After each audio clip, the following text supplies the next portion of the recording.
한 번 산 인생은 우리가 다시 살 수 없어요. 물론 불교에서 말하는 것처럼 다음 생에는 내가 좀 잘 살아보리라. 그래, 여러분 다음 생에 기대하십니까? 다음 생에는 잘 살 것 같으세요? 예. 만약에 그런 기대가 있다면 그럼 오늘 어떻게 살아야 되는지가 또 문제가 될 거예요. 오늘 내가 어떤 태도로 사느냐에 따라서 다음 생에도 영향을 받겠지. 그래서 저는 오늘 인생이란 뭘까? 성경에서 말하는 몇 가지 우리가 꼭 좀 기억하고 가면 좋겠다라고 하는 거 몇 가지 말씀을 드리고 싶어요. 그 중에 한 가지가 뭐냐면 죄라고 하는 겁니다. 우리 인간은 죄인이다라는 거죠. 죄인이다. 저와 여러분들이 죄인이라고 하는 것을 좀 알고 갔으면 좋겠어요. 왜냐면요, 저와 여러분들이 어떤 질병이 있을 때에 나도 어떤 질병이 생길 수 있다라고 하는 생각을 가지면 아마 40대 이상 되면 정기검진을 받게 되는데요, 정기검진에 꼭 가서 검진을 받을 거예요. 근데요, 난 건강해, 난 괜찮아, 나는 모래를 먹어도 다 소화시킬 수 있어, 그런 자신감을 가지고 살아가는 사람들이 가끔 벅하니 쓰러질 때가 있어요. 만약에 자기 삶에 대해서 좀 더 면밀하게 살피면서 조심조심했다면 미리 발견해서 미리 고칠 수 있을 텐데, 원주에 있을 때 어떤 분이 소화가 안 되는 거예요. 소화가 안 돼가지고 병원에 갔습니다. 의사가 뭐라냐면 소화가 안 되는 소화불량인 것 같습니다 하고 소화제를 준 거예요. 먹을 때는 그럴듯하게 좀 넘어가는데 또 아파요.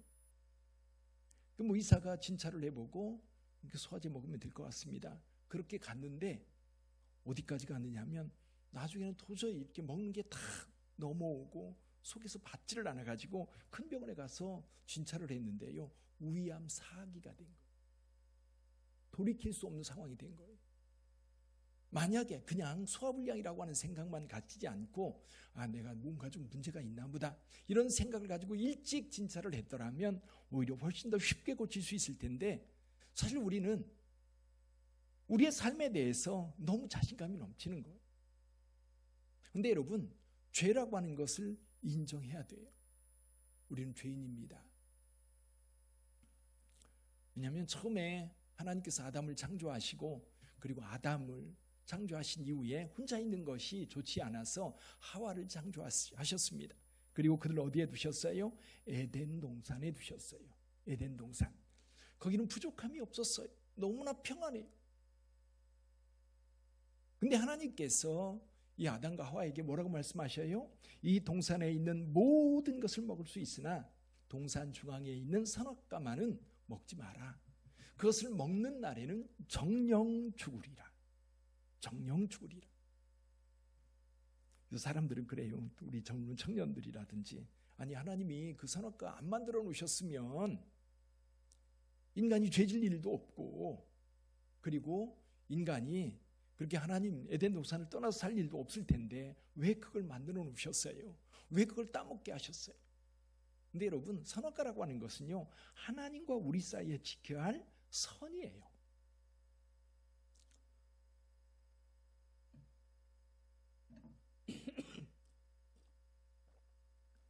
부부가 같이 살아도요, 지켜야 될 선이 있고요. 또 정부를 볼 때도 그래요. 대통령이 있어서 우리가 뽑아놨으면 대통령이라고 하는 그 자리에 있는 사람에 대한 어떤 존중함과 그리고 선은 지켜야 될 것 같아요. 집안에서도 마찬가지. 아버지와 자녀들이 있으면 부모와 자녀 사이에 지켜야 할 선이 있는 겁니다. 노사에도 마찬가지예요. 노동자와 사측에도 선이 있어서 그것이 지켜질 때에 아름다운 거예요. 그것이 지켜지지 않고 선을 넘게 되면 파괴되는 겁니다. 깨지는 거예요. 근데 그 선이라고 하는 것이 아예 없으면 지켜질 것도 없지요. 관계라고 하는 것이 아예 사라져 버립니다. 근데 좋은 관계는요, 그 선이 잘 지켜질 때거든요. 그러니까 인간이, 아담과 하와가 선악과를 따먹지 않고 그 선을 잘 지키면 하나님과 인간 사이에 평화가 이루어지고 풍요로운 가운데 행복을 누리며 살아갈 수 있었을 거예요. 거기에 늘 누가 끼어들어요? 사탄이 끼어들지요. 그렇죠? 사탄이 끼어들어서 결국 하와가 따먹게 되고 그것을 아담에게 줍니다. 그래서 인간에게 죄가 들어온 거예요. 이것이 원죄입니다. 그래서 모든 사람에게는 죄성이 있어요. 이 죄는 부패한 겁니다. 그래서 저와 여러분들의 삶을 부패하게 만들고 결국 우리를 어디로 이끌어요? 죽음으로 이끌게 됩니다. 어느 목사님께서요, 젊었을 때 친구가 내가 아는 판사가 있는데 그 재판하는데 한번 구경 가자고 하더라는 거예요. 그래서 따라갔답니다. 그때 그 담당 판사가 판결을 하는데요, 이 목사님에게 너무너무 인상적인 그런 판결을 하는 겁니다. 그 판사가 판결을 내리기 전에 이렇게 얘기하는 겁니다. 제가 지금 여기서 죄인을 놓고 판결을 내리지만 사실 우리는 모두가 죄인입니다. 그러나 우리가 사회 질서를 조금 더 잘 지키기 위해 제가 판결을 내립니다. 함께 기도합시다. 그리고 판결을 내리는 거예요. 이분이 젊었을 때 충격을 받은 거예요. 판사가 우리 모두는 죄인입니다.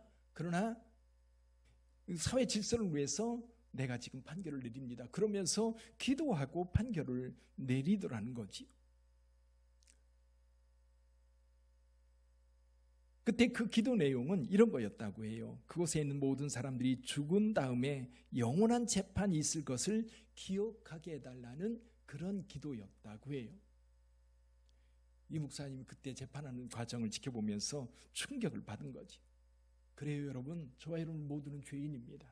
그걸 인정할 때 우리가 이 죄의 저주로부터 벗어날 수 있는 거예요. 제가 그 전신마취 수술을 몇 번을 했습니다. 제가 한 번은 이제 배가 아픈 거예요. 배가 쌀쌀 아픈데 어디가 아픈지 모르겠어요. 위가 아프거나 장이 뭐 그러거나 어디가 아프면 이렇게 필요할 텐데 몸통 어딘가 아픈데 딱 집어서 여기다라고 말할 수가 없는 거예요. 여기도 아니고 여기도 아니고 여기도 아니고 뒤도 아니고 도대체 이게 뭐지? 그래서 이제 동네 병원에 갔습니다. 진통제를 사서 먼저 먹었어요. 근데 전혀 안 들어요. 그래서 동네 병원에 갔습니다. 자주 다니던 병원에 갔더니 이제 그래요? 그러고서 진통제를 줬어요. 그 진통제 약을 먹었는데 그래도 이 아픈 게 안 가셔요. 그랬더니 갔더니 이번에는 주사를 놔주더라고요. 그러니까 한두 시간 만에 또 간 거예요. 병원에 갔다가 약 먹고 안 돼서 한두 시간 있다 또 갔는데 이상하다. 그러면서 그 의사가 이제 주사를 놔준 거예요. 그게 한 퇴근하기 바로 전쯤 됐어요. 그런데도요, 계속 아픈 거예요. 이 통증이 진통제를 맞으면 좀 가라앉아야 되는데 가라앉는 게 아니라 계속 아픈 거예요. 저녁 8시쯤 됐는데 이거 자칫하다면 큰일 날 것 같은 느낌이 오는 거예요. 그래서 한강 성심병원이라고 있습니다. 갔어요. 응급실에 갔는데 응급실에 가니까 멀쩡하잖아요. 난 아프다고는 하지만 멀쩡하니까 의사들이 뭐 보고 쳐다보지도 않아요. 그냥 저는 옆에 침대에 누워있는데. 그리고 이렇게 검사하고 저렇게 검사해도 전혀 뭔지 잘 모르겠는 거예요.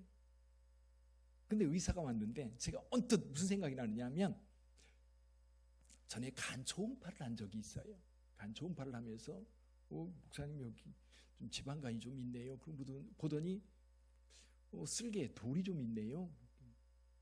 예? 그랬더니 돌이 2개가 있다는 거예요. 그럼 어떻게 해야 돼요? 그랬더니 그분 의사가 하는 얘기가 이건 말썽을 일으키지 않으면 내버려두면 돼요. 그러더라고요. 그 생각이 나는 거예요. 의사한테 아니 그때 간 초음파를 했는데 쓸개에 돌이 있다는 얘기를 들었어요. 라고 얘기를 했더니 그분이 뭐라고 그래요? 아 그래요? 그러면서 다시 진찰을 해보더니 내일 오전에 수술합시다 그러더라고요. 그 이튿날 아침에 일찍 수술을 했습니다. 그래서 가만히 생각해 보니까요, 이 우리 안에 이 돌, 내 몸이잖아요. 내 몸에 이 돌이 점점 커지는 동안 가만히 생각해 보면 난 뭐 했지? 그런 줄 알았으면 돌 생기지 않도록 어떻게 좀 했을 텐데. 여러분, 내 몸이 여러분 이렇게 문제가 만들어져 가고 있는데도 전혀 깨닫지 못하고 살아가고 있다는 게요, 굉장히 충격적이었어요. 물론 전에도 마찬가지. 전에 종격동에 이제 이만한 그 종양이 있었는데요. 그 종양이 자랄 때도 마찬가지였어요. 내 몸에서 이렇게 쓸데없는, 그리고 나를 죽이려고 하는 이런 종양이 자라고 있을 때 내가 아무것도 모르고 살고 있었다는 게 너무너무 충격적이었거든. 죄라는 게 그래요. 내가 알지 못해요. 내가 알지 못하는 사이에 나를 자꾸만 죽음으로 이끌어가고 있는 거. 자꾸만. 근데 이것을 깨달으면 고쳐요. 아, 이것이 나를 죽음으로 몰고 가고 있구나. 이것이 나를 완전히 파멸로 몰고 가고 있구나라고 하는 걸 깨닫는다면 그 죄를 버리게 되고, 그리고 죄에서 벗어나서 새로운 삶을 살게 될 거예요. 근데 또 재밌는 게 뭐냐면요, 내 몸에 그런 종양이라든지 쓸개가 썩어져 가고 있을 때에 내가 할 수 있는 게 아무것도 없더라는 거예요. 내가 쓸개 썩어져 가니까 가슴을 열고 좀 잘라내고 꼬매면 될 거 아니에요. 근데 그렇게 할 수 없어요. 내 몸이 내가 아닌 거예요. 그래서 그때도 그런 생각이 들어요. 죄라고 하는 것이 나를 죽음으로 몰고 갈 때에 이 죄로부터 내가 벗어날 수 있을까? 벗어나지 못하는 거예요. 마약을 하다가 이제 돌이켜서 이제 마약 퇴치 운동을 하고 마약 중독자들을 치료하는 일에 던담하고 있는 어느 목사님이 그런 얘기를 하시더라고요. 이 마약도요, 영적인 문제라는 거예요. 자기가 거기에서 벗어나려고 그렇게 애를 썼는데도 벗어날 수 없는데, 엄마가 늘 그랬대요. 이게 이제 옛날에 그 아편이라고 그러잖아요. 아편쟁이라는 말을 썼는데, 아편에서 벗어나려면 성령 받아야 된다. 성령 받아야 너 아편에서 벗어난다. 엄마가 늘 그 얘기를 해주셨대요. 그러다가 기도원에 들어가서 성령 받고 난 다음에 이 아편 중독으로부터 싹 벗어날 수 있었던 거예요. 아편이, 여러분, 마약이 우리를 죽음으로 몰고 가는데 그 중독된 사람들은 거기서 스스로 벗어날 수 없는 거예요. 스스로 벗어날 힘이 없는 거예요. 누군가에게 도움을 받아야 되는 거예요. 왜 그렇습니까? 이 죄의 결론은 죽음이기 때문에 그래요. 저와 여러분들이 죄인이라는 것을 우리가 인정한다면 이 죄의 삭은 사망이기 때문에 우리를 사망으로 이끌어가는 죄로부터 우리가 벗어나야 되는데, 이 죄로부터 벗어날 힘과 능력이 우리 가운데는 없는 거예요. 어떻게 여기서 벗어날 수 있을까? 사람들은요, 그래서 그 죽음에 대한 공포가 누구에게나 가득 채워져 있는 겁니다. 그래서 하이데거는 그런 얘기를 했다고 그래요. 인간이 오락, 스포츠, 도박을 좋아하는 것은 죽음이라고 하는 무서운 그림자를 잊기 위해서다. 뭔가 좀 몰두해서 거기에서 좀 정신을 좀 빼앗기며 살고 싶은 거예요. 그렇게 사람들이 어디에 몰두하는 이유는 뭔가 불안함, 뭔가 두려움, 이런 것들이 이 심령 깊숙한 곳에 내재되어 있는데 그것으로부터 좀 자유함을 얻고 싶어서다. 사람들은요, 좀 여유, 경제적으로든 어떤 거로든 여유가 있을 때에 딴짓을 많이 하거든요. 그때 정신 바짝 차려야 되거든요. 그래야만 우리가 살 수 있는 겁니다. 여러분, 또 한 가지는요, 우리가 죄의 결론이 죽음으로 이어가고 우리 인생이라고 하는 것이 결국 죽음으로 끝을 맺게 돼요. 그러면 우리가 살아왔던 우리 인생들, 살아왔던 모든 결과물, 죽음과 함께 끝이 날 겁니다. 그래서 저와 여러분들이 신앙생활 할 때에 늘 고민하고 기도해야 되는 것, 그러면 우리의 인생도 끝이 있다라고 한다면 그 끝, 그것을 늘 염두에 두고 살아가야 되는 거예요. 그걸 염두에 두지 않는다면 아마도 우리 인생은 어떻게 변할지 모르는 거지. 그래서 오늘 즐거움을 위해서 막 살다가 그저 죽음을 당하게 되는 거예요. 어떤 분은 이렇게 인생을 이야기합니다. 일장춘몽이다. 일장춘몽. 봄날에 잠깐 졸았을 때에 꿈을 꾸었는데 그 꿈 같은 것이 우리 인생 아니겠는가. 우리 젊은이들은 잘 모르겠지만은 제 나이쯤 되면 그런 것 같아요. 살 날이 얼마 남지 않았다라고 하는 것을 느끼면서 돌아보게 돼요. 자꾸만 돌아보게 됩니다. 대학 시절도 돌아보게 되고 어린 시절도 돌아보게 되고 내가 어렵고 힘들었던 시절도 돌아보게 되고 좋고 행복했던 때도 돌아보게 됩니다. 어떤 사람들은 내 인생 돌이켜서 다시 되돌려서 거기서 다시 시작했으면 좋겠다. 근데 그럴 수 없어요. 그게 문제죠. 그냥 지나고 나면 끝이에요. 그 시간은 다시 돌이킬 수 없어요. 그래서 지금이라도 우리 인생을 바르게, 우리 인생을 여기서부터라도 잘 살아야 되겠다. 왜냐면요, 마지막에 우리에게 심판이 있기 때문에 그래요. 우리의 삶의 결론, 심판입니다. 오늘 말씀에서 이렇게 말씀해요. 한 번 죽는 것은 사람에게 정하신 것이요 그 후에는 심판이 있으리라. 우리의 삶의 결론이 분명하게 그 심판을 통해서 드러나게 될 거예요. 근데 여러분, 이 죄의 삭은 사망이라고 그랬어요. 이 사망으로부터 우리가 스스로 돌이킬 수 없는 것이 문제가 되는 거지. 그렇다면 저와 여러분들이 죄인인 우리 인생에 꼭 필요한 것이 한 가지가 있는데 그게 뭐냐면 은혜예요. 은혜. 죽음에서 건진받는 것도 그렇고 이 죄 사함 받는 것도 그렇고 내가 이 죄 문제를 해결할 수 없다고 한다면 누군가가 이 죄를 해결해 줘야만 내가 그 죄로부터 자유함을 얻을 수 있는 거예요. 해방될 수 있는 거예요. 해방되지 못하고 그 죄에 얽매여 살다 보면 결국 우리 인생도 비참해질 뿐만 아니라 마지막 재판장의 앞에 섰을 때에 우리는 할 말이 없는 인생이 될 거예요. 사랑하는 성도 여러분, 그래요. 저와 여러분들에게는 은혜가 필요한 인생입니다. 우리는 죄인이고요. 결국 죽음에 이르게 될 겁니다. 그리고 마지막 때 심판을 받게 될 텐데 그 심판에서 우리가 가지고 있는 죄 때문에 우리 모두는 예정된 것이 있어요. 그게 뭐예요? 지옥입니다. 결론이 그냥 우리 인생으로 끝난다면 어떤 면에서는 훌륭할 수 있을지 모르겠어요. 그래, 우리 막 살다가 그냥 내가 원하는 대로 원하는 삶을 살다가 죽으면 그만이지. 오늘 우리 시대는 그런 시대 같아요. 젊은이들이라든지 오늘 사회 현상에 나타나는 모습을 보면 신도 없고 내세도 없고 그냥 오늘 그냥 즐기다가 오늘 그냥 행복하게 살다가 그렇게 살다가 죽으면 그만 아닌가. 근데 그런 마음을 가지고 살다 보니까 인생도 비참해지고요. 인생도 고통스러워지고요. 그리고 미래에 대해서는 더 불안하고 더 두려움만 남게 되는 것. 사랑하는 성도 여러분, 오늘 저와 여러분들에게는 하나님의 은혜가 필요해요. 죄사함의 은혜가 필요하고 마지막 심판 때에서 나를 변호해 줄 분이 필요한 것. 예수께서 기꺼이 우리를 위해서 변호해 주시겠다고 약속하셨어요. 그러므로 여러분, 예수 믿으시고 그 예수를 믿는 그 믿음을 따라서 갈 수 있기를 바랍니다.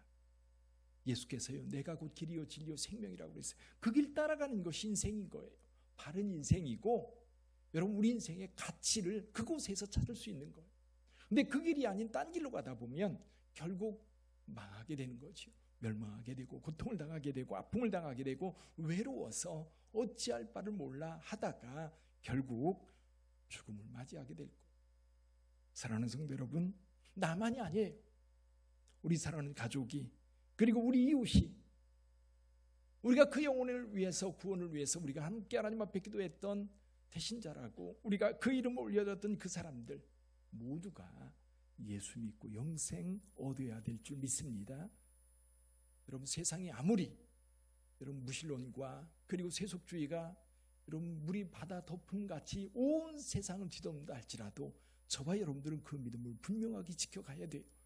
그리고 그 믿음 끝에서 우리 주 예수 그리스도를 만나야 돼요. 그리고 그 끝에서 예수님의 이름으로 우리는 천국에 가야 되고 영생해야 되는 겁니다. 사랑하는 성도 여러분, 그래요. 우리가 이 믿음의 고백이 분명할 때 오늘 우리의 삶이 안정되고요. 오늘 우리의 삶을 통해서 누군가를 더 도와줄 수 있고 누군가에게 그 은혜를 나눌 수 있는 겁니다. 그 은혜가 우리 빛된 성도들 통해서 나타날 수 있기를 주님의 이름으로 축원합니다. 기도하겠습니다.